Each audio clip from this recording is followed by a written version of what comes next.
नागरिकों में दायित्व का एहसास भी है। लोग अपना ध्यान रखते हुए, दूसरों का ध्यान रखते हुए अपने रोजमर्रा के काम भी कर रहे हैं। देश में हो रहे हर आयोजन में जिस तरह का संयम और सादगी इस बार देखी जा रही है, वो अभूतपूर्व है। गणेशोत्सव भी कहीं ऑनलाइन मनाया जा रहा है, तो ज्यादातर जगहों पर इस बार इको फ्रेंडली गणेश जी की प्रतिमा स्थापित की गई है। साथियों, हम बहुत बारीकी से अगर देखेंगे तो एक बात अवश्य हमारे ध्यान में आएगी। हमारे पर्व और पर्यावरण, इन दोनों के बीच एक बहुत गहरा नाता रहा है। जहां एक और हमारे पर्वों में पर्यावरण और प्रकृति के साथ सहजीवन का संदेश छिपा होता है, तो दूसरी ओर कई सारे पर्व प्रकृति की रक्षा के लिए ही मनाए जाते हैं। जैसे बिहार के पश्चिमी चंपारण में सदियों से थारू आदिवासी समाज के लोग 60 घंटे के लॉकडाउन, या उनके ही शब्दों में सदियों से थारू आदिवासी समाज के लोग 60 घंटे के लॉकडाउन, या उनके ही शब्दों में कहें तो 60 घंटे के बरना का पालन करते हैं। प्रकृति की रक्षा के लिए बरना को थारू समाज ने अपनी परंपरा का हिस्सा बना लिया है और सदियों से बनाया है। इस दौरान न कोई गांव में आता है, न ही कोई अपने घरों से बाहर निकलता है।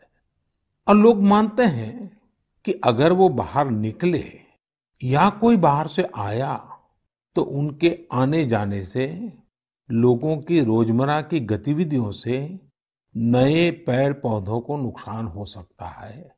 बरना की शुरुआत में भव्य तरीके से हमारे आदिवासी भाई बहन पूजा पाठ करते हैं, और उसकी समाप्ति पर आदिवासी परंपरा के गीत, संगीत, नृत्य जम करके उसके कार्यक्रम भी होते हैं। साथियों, इन दिनों ओणम का पर्व भी धूमधाम से मनाया जा रहा है। ये पर्व चिनगम महीने में आता है। इस दौरान लोग कुछ नया खरीदते हैं, अपने घरों को सजाते हैं, पुक्कलम बनाते हैं, ओणम सादिया का आनंद लेते हैं। तरह तरह के खेल और प्रतियोगिताएं भी होती हैं। ओणम की धूम तो आज दूर सुदूर विदेशों तक पहुंची हुई है। अमेरिका हो, यूरोप हो या खाड़ी देश हो, ओणम का उल्लास आपको हर कहीं मिल जाएगा। ओणम एक इंटरनेशनल फेस्टिवल बनता जा रहा है। साथियों, ओणम हमारी कृषि से जुड़ा हुआ पर्व है। ये हमारी ग्रामीण अर्थव्यवस्था के लिए भी एक नई शुरुआत का समय होता है। किसानों की शक्ति से ही तो हमारा जीवन, हमारा समाज चलता है। हमारे पर्व किसानों के परिश्रम से ही रंग बिरंगे बनते हैं। हमारे अन्नदाता को, किसानों की जीवनदायिनी शक्ति को वेदों में भी बहुत गौरवपूर्ण रूप से नमन किया गया है। ऋग्वेद में मंत्र है, अन्नानाम पतये नमः, अन्नानाम पतये नमः, क्षेत्राणाम पतये नमः। अर्थात अन्नदाता को नमन है, किसान को नमन है। हमारे किसानों ने कोरोना के इस कठिन परिस्थितियों में भी अपनी ताकत को साबित किया है। हमारे देश में इस बार खरीफ की फसल की बुआई पिछले साल के मुकाबले 7% ज्यादा हुई है। धान की रुपाई इस बार लगभग 10%, दालें लगभग 5%, मोटे अनाज, कोर्स सीरियल्स लगभग 3%, ऑयल सीड्स लगभग 13%, कपास लगभग 3% ज्यादा बोई गई है। मैं इसके लिए देश के किसानों को बधाई देता हूं, उनके परिश्रम को नमन करता हूं। मेरे प्यारे देशवासियों, कोरोना के इस कालखंड में देश कई मोर्चों पर एक साथ लड़ रहा है, लेकिन इसके साथ साथ कई बार मन में ये भी सवाल आता रहा कि इतने लंबे समय तक घरों में रहने के कारण मेरे छोटे छोटे बाल मित्रों का समय कैसे बीतता होगा।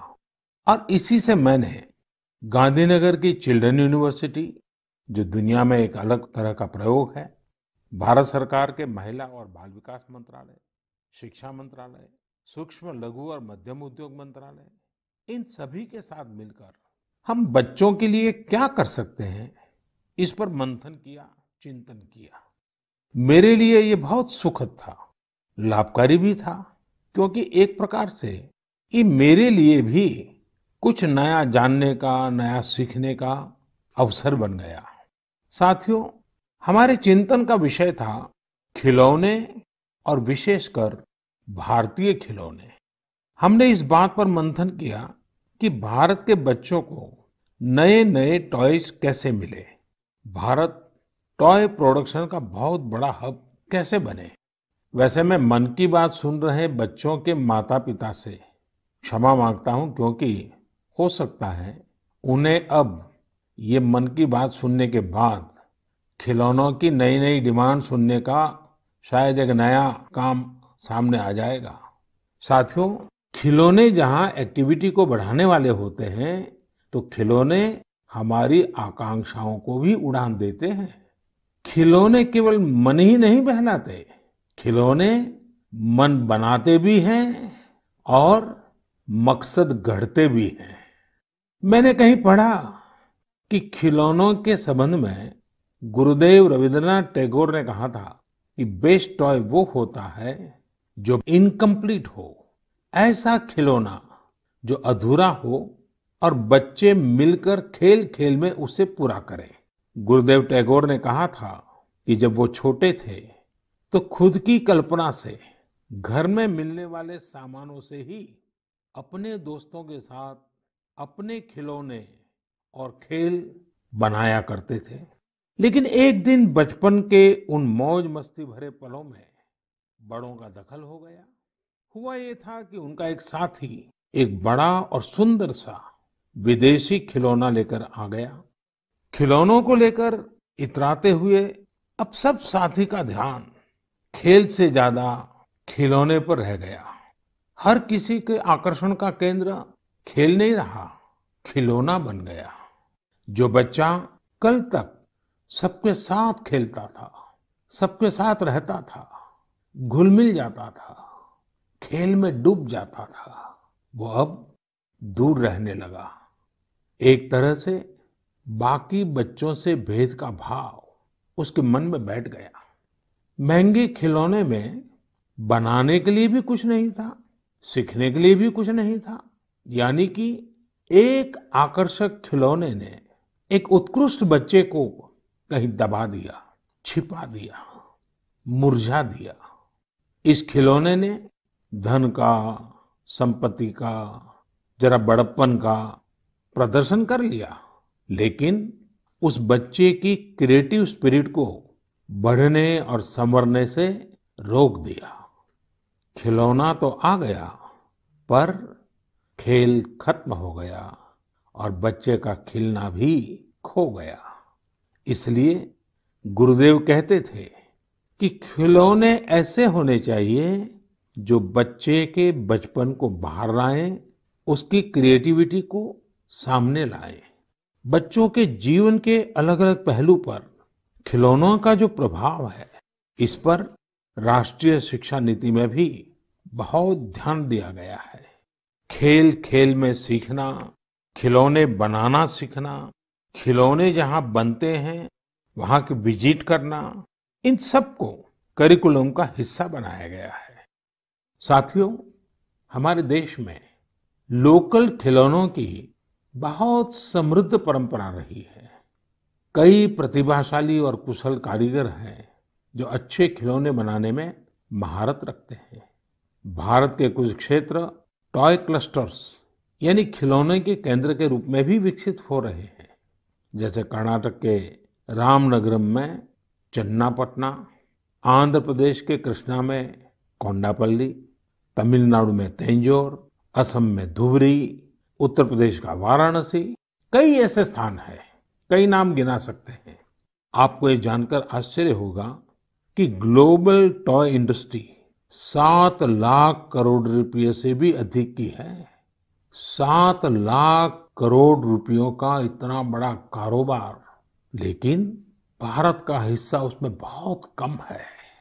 अब आप सोचिए कि जिस राष्ट्र के पास इतनी विरासत हो, परंपरा हो, विविधता हो, युवा आबादी हो, क्या खिलौनों के बाजार में उसकी हिस्सेदारी इतनी कम होनी हमें अच्छा लगेगा क्या? जी नहीं, ये सुनने के बाद आपको भी अच्छा नहीं लगेगा। देखिए साथियों, टॉय इंडस्ट्री बहुत व्यापक है। गृह उद्योग हो, छोटे और लघु उद्योग हो, एमएसएमईज हो, इसके साथ साथ बड़े उद्योग और निजी उद्यमी भी इसके दायरे में आते हैं। इसे आगे बढ़ाने के लिए देश को मिलकर मेहनत करनी होगी। अब जैसे आंध्र प्रदेश के विशाखापट्टनम में श्रीमान सीवी राजू है। उनके गांव के अति कोप्पका टॉयज एक समय में बहुत प्रचलित थे। इनकी खासियत ये थी कि खिलौने लकड़ी से बनते थे और दूसरी बात ये कि इन खिलौनों में आपको कहीं कोई एंगल या कोण नहीं मिलता था। ये खिलौने हर तरफ से राउंड होते थे, इसलिए बच्चों को चोट की भी गुंजाइश नहीं होती थी।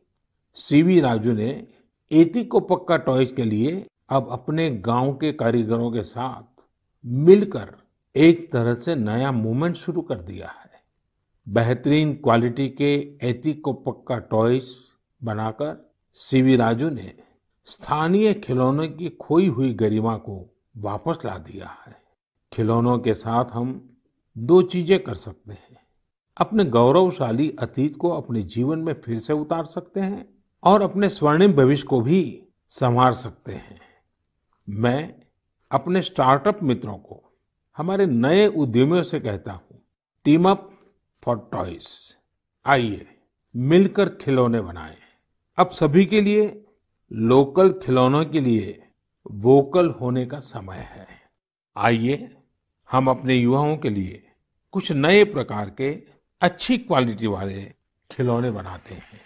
खिलौना वो हो जिसकी मौजूदगी में बचपन खिले भी, खिलखिलाए भी। हम ऐसे खिलौने बनाएं जो पर्यावरण के भी अनुकूल हो। साथियों, इसी तरह अब कंप्यूटर और स्मार्टफोन के इस जमाने में कंप्यूटर गेम्स का भी बहुत ट्रेंड है। ये गेम्स बच्चे भी खेलते हैं, बड़े भी खेलते हैं, लेकिन इनमें भी जितने गेम्स होते हैं उनकी थीम्स भी अधिकतर बाहर की ही होती है। हमारे देश में इतने आइडियाज हैं, इतने कंसेप्ट्स हैं, बहुत समृद्ध हमारा इतिहास रहा है कि हाँ, हम उन पर गेम्स बना सकते हैं। मैं देश के युवा टैलेंट से कहता हूँ, आप भारत में भी गेम्स बनाइए और भारत के भी गेम्स बनाइए। कहा भी जाता है, लेट द गेम्स बिगिन। तो चलो खेल शुरू करते हैं। साथियों, आत्मनिर्भर भारत अभियान में वर्चुअल गेम्स हो, टॉयज का सेक्टर हो, सबने बहुत महत्वपूर्ण भूमिका निभानी है और ये अवसर भी है। जब आज से 100 वर्ष पहले असहयोग आंदोलन शुरू हुआ तो गांधी जी ने लिखा था कि असहयोग आंदोलन देशवासियों में आत्मसम्मान और अपनी शक्ति का बोध कराने का एक प्रयास है। आज जब हम देश को आत्मनिर्भर बनाने का प्रयास कर रहे हैं तो हमें पूरे आत्मविश्वास के साथ आगे बढ़ना है। हर क्षेत्र में देश को आत्मनिर्भर बनाना है।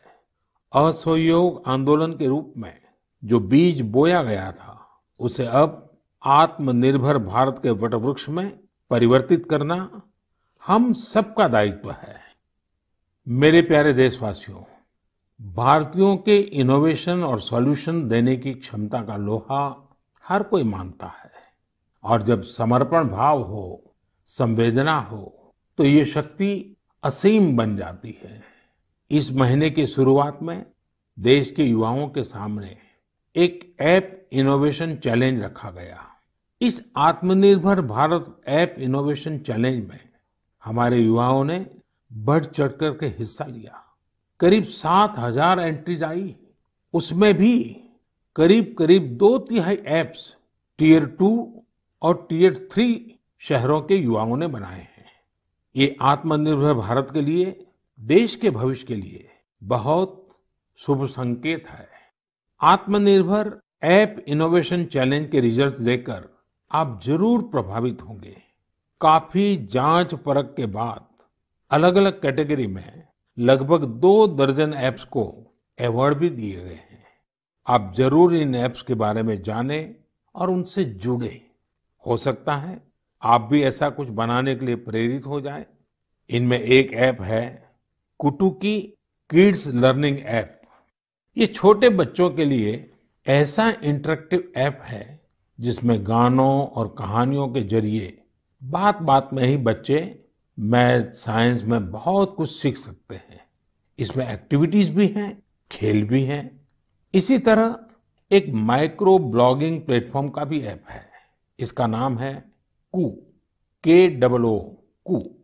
इसमें हम अपनी मातृभाषा में टेक्स्ट, वीडियो और ऑडियो के जरिए अपनी बात रख सकते हैं, इंटरेक्ट कर सकते हैं।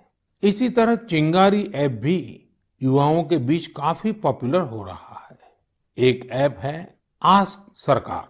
इसमें चैटबॉट के जरिए आप इंटरेक्ट कर सकते हैं और किसी भी सरकारी योजना के बारे में सही जानकारी हासिल कर सकते हैं, वो भी टेक्स्ट, ऑडियो और वीडियो तीनों तरीकों से। ये आपकी बड़ी मदद कर सकता है। एक और ऐप है स्टेप सेट गो। ये फिटनेस ऐप है। आप कितना चले, कितनी कैलोरीज बर्न की, ये सारा हिसाब ये ऐप रखता है और आपको फिट रहने के लिए मोटिवेट भी करता है। मैंने कुछ ही उदाहरण दिए हैं। कई और ऐप्स ने भी इस चैलेंज को जीता है। कई बिजनेस ऐप्स हैं, गेम्स के ऐप्स हैं, जैसे is equal to books and expense, Zoho workplace, FTC talent. आप इनके बारे में नेट पर सर्च करिए, आपको बहुत जानकारी मिलेगी। आप भी आगे आए, कुछ इनोवेट करें, कुछ इम्प्लीमेंट करें। आपके प्रयास आज के छोटे छोटे स्टार्टअप्स कल बड़ी बड़ी कंपनियों में बदलेंगे और दुनिया में भारत की पहचान बनेंगे। और आप ये मत भूलिए कि आज जो दुनिया में बहुत बड़ी बड़ी कंपनियां नजर आती है ना, वे भी कभी स्टार्टअप हुआ करती थी। प्रिय देशवासियों, हमारे यहाँ के बच्चे, हमारे विद्यार्थी अपनी पूरी क्षमता दिखा पाए, अपना सामर्थ्य दिखा पाए, इसमें बहुत बड़ी भूमिका न्यूट्रिशन की भी होती है, पोषण की भी होती है। पूरे देश में सितंबर महीने को पोषण माह, न्यूट्रिशन मंथ के रूप में मनाया जाएगा। नेशन और न्यूट्रिशन का बहुत गहरा संबंध होता है। हमारे यहाँ एक कहावत है, यथा अन्नम तथा मन्नम, यानी जैसा अन्न होता है वैसा ही हमारा मानसिक और बौद्धिक विकास भी होता है। एक्सपर्ट्स कहते हैं कि शिशु को गर्भ में और बचपन में जितना अच्छा पोषण मिलता है, उतना अच्छा उसका मानसिक विकास होता है और वो स्वस्थ रहता है। बच्चों के पोषण के लिए भी उतना ही जरूरी है कि माँ को भी पूरा पोषण मिले। और पोषण या न्यूट्रिशन का मतलब केवल इतना ही नहीं होता कि आप क्या खा रहे हैं, कितना खा रहे हैं, कितनी बार खा रहे हैं। इसका मतलब है आपके शरीर को कितने जरूरी पोषक तत्व, न्यूट्रिएंट्स मिल रहे हैं। आपको आयरन, कैल्शियम मिल रहे हैं या नहीं, सोडियम मिल रहा है या नहीं, विटामिन्स मिल रहे हैं या नहीं, ये सब न्यूट्रिशन के बहुत इंपॉर्टेंट एस्पेक्ट्स हैं। न्यूट्रिशन के इस आंदोलन में पीपल पार्टिसिपेशन भी बहुत जरूरी है। जन भागीदारी ही इसको सफल करती है। पिछले कुछ वर्षों में इस दिशा में देश में काफी प्रयास किए गए हैं। खासकर हमारे गांवों में इसे जन भागीदारी से जन आंदोलन बनाया जा रहा है। पोषण सप्ताह हो, पोषण माह हो, इनके माध्यम से ज्यादा जागरूकता पैदा की जा रही है। स्कूलों को जोड़ा गया है, बच्चों के लिए प्रतियोगिताएं हो, उनमें अवेयरनेस बढ़े, इसके लिए भी लगातार प्रयास जारी हैं। जैसे क्लास में एक क्लास मॉनिटर होता है, उसी तरह न्यूट्रिशन मॉनिटर भी हो, रिपोर्ट कार्ड की तरह न्यूट्रिशन कार्ड भी बने, इस तरह की भी शुरुआत की जा रही है। पोषण माह न्यूट्रिशन मंथ के दौरान माय गॉव पोर्टल पर एक फूड एंड न्यूट्रिशन क्विज भी आयोजित की जाएगी और साथ ही एक मीम कंपटीशन भी होगा। आप खुद पार्टिसिपेट करें और दूसरों को भी मोटिवेट करें। साथियों, अगर आपको गुजरात में सरदार वल्लभ भाई पटेल के स्टैच्यू ऑफ यूनिटी जाने का अवसर मिला होगा और कोविड के बाद जब वो खुलेगा और आपको जाने का अवसर मिलेगा, तो वहाँ एक यूनिक प्रकार का न्यूट्रिशन पार्क बनाया गया है। खेल खेल में ही न्यूट्रिशन की शिक्षा आनंद प्रमोद के साथ वहाँ जरूर देख सकते हैं। साथियों, भारत एक विशाल देश है। खान पान में ढेर सारी विविधता है। हमारे देश में 6 अलग-अलग ऋतुएं होती हैं। अलग-अलग क्षेत्रों में वहाँ के मौसम के हिसाब से अलग-अलग चीजें पैदा होती हैं। इसलिए ये बहुत ही महत्वपूर्ण है कि हर क्षेत्र के मौसम, वहाँ के स्थानीय भोजन और वहाँ पैदा होने वाले अन्न, फल, सब्जियों के अनुसार एक पोषक न्यूट्रिएंट रिच डाइट प्लान बने। अब जैसे मिलेट्स, मोटे अनाज, रागी है, ज्वार है, ये बहुत उपयोगी पोषक आहार है। एक भारतीय कृषि कोष तैयार किया जा रहा है। इसमें हर एक जिले में क्या-क्या फसल होती है, उनकी न्यूट्रिशन वैल्यू कितनी है, इसकी पूरी जानकारी होगी। ये आप सबके लिए बहुत बड़े काम का कोष हो सकता है। आइए, पोषण माह में पौष्टिक खाने और स्वस्थ रहने के लिए हम सभी को प्रेरित करें। प्रिय देशवासियों, बीते दिनों जब हम अपना स्वतंत्रता दिवस मना रहे थे, तब एक दिलचस्प खबर पर मेरा ध्यान गया।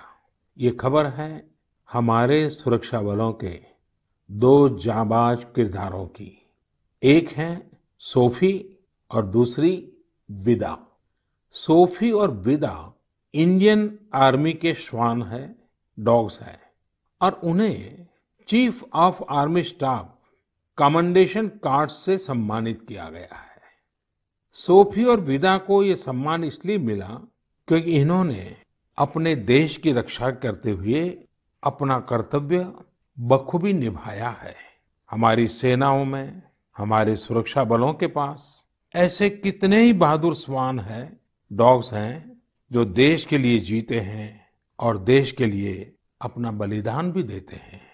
कितने ही बम धमाकों को, कितनी ही आतंकी साजिशों को रोकने में ऐसे डॉग्स ने बहुत अहम भूमिका निभाई है। कुछ समय पहले मुझे देश की सुरक्षा में डॉग्स की भूमिका के बारे में बहुत विस्तार से जानने को मिला। कई किस्से भी सुने। एक डॉग बलराम ने 2006 में अमरनाथ यात्रा के रास्ते में बड़ी मात्रा में गोला बारूद खोज निकाला था। 2002 में भावना ने आईईडी खोजा था। आईईडी निकालने के दौरान आतंकियों ने विस्फोट कर दिया और श्वान शहीद हो गए। 2-3 वर्ष पहले छत्तीसगढ़ के बीजापुर में सीआरपीएफ का स्निफर डॉग क्रैकर भी आईईडी ब्लास्ट में शहीद हो गया था। कुछ दिन पहले ही आपने शायद टीवी पर एक बड़ा भावुक करने वाला दृश्य देखा होगा, जिसमें बीड़ पुलिस अपने साथी डॉग रॉकी को पूरे सम्मान के साथ आखिरी विदाई दे रही थी। रॉकी ने 300 से ज्यादा केसों को सुलझाने में पुलिस की मदद की थी। डॉग की डिजास्टर मैनेजमेंट और रेस्क्यू मिशंस में भी बहुत बड़ी भूमिका होती है। भारत में तो national disaster response force NDRF ने ऐसे दर्जनों डॉग्स को स्पेशली ट्रेन किया है। कहीं भूकंप आने पर, इमारत गिरने पर, मलबे में दबे जीवित लोगों को खोज निकालने में ये डॉग्स बहुत एक्सपर्ट्स होते हैं। साथियों, मुझे यह भी बताया गया कि इंडियन ब्रीड के डॉग्स भी बहुत अच्छे होते हैं, बहुत सक्षम होते हैं। इंडियन ब्रीड्स में मुधोल हाउंड है, हिमाचली हाउंड है, ये बहुत ही अच्छी नस्लें हैं। राजपलायम, कन्नी, चिप्पीपराई और कोम्बाई भी बहुत शानदार इंडियन ब्रीड्स हैं। इनको पालने में खर्च भी काफी कम आता है और ये भारतीय माहौल में ढले भी होते हैं। अब हमारी सुरक्षा एजेंसियों ने भी इन इंडियन ब्रीड्स के डॉग्स को अपनी सुरक्षा दस्ते में शामिल कर रही है। पिछले कुछ समय में आर्मी, सीआईएसएफ, एनएसजी ने मुधोल हाउंड डॉग्स को ट्रेन करके डॉग स्क्वाड में शामिल किया है। सीआरपीएफ ने कोम्बाई डॉग्स को शामिल किया है। Indian council of agriculture research भी भारतीय नस्ल के डॉग्स पर रिसर्च कर रही है।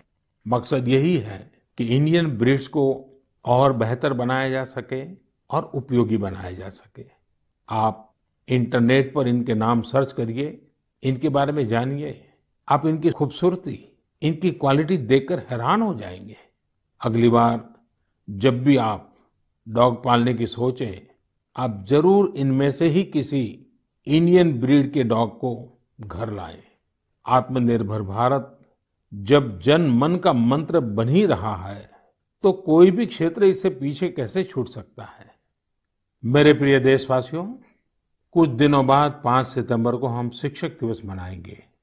हम सब जब अपने जीवन की सफलताओं को, अपनी जीवन यात्रा को देखते हैं, तो हमें अपने किसी न किसी शिक्षक की याद अवश्य आती है।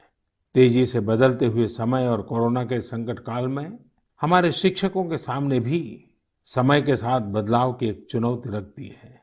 मुझे खुशी है कि हमारे शिक्षकों ने इस चुनौती को न केवल स्वीकार किया, बल्कि उसे अवसर में बदल भी दिया है। पढ़ाई में तकनीक का ज्यादा से ज्यादा उपयोग कैसे हो, नए तरीकों को कैसे अपनाएं, छात्रों को मदद कैसे करें, ये हमारे शिक्षकों ने सहजता से अपनाया है और अपने स्टूडेंट्स को भी सिखाया है। आज देश में हर जगह कुछ न कुछ इनोवेशन हो रहे हैं। शिक्षक और छात्र मिलकर कुछ नया कर रहे हैं।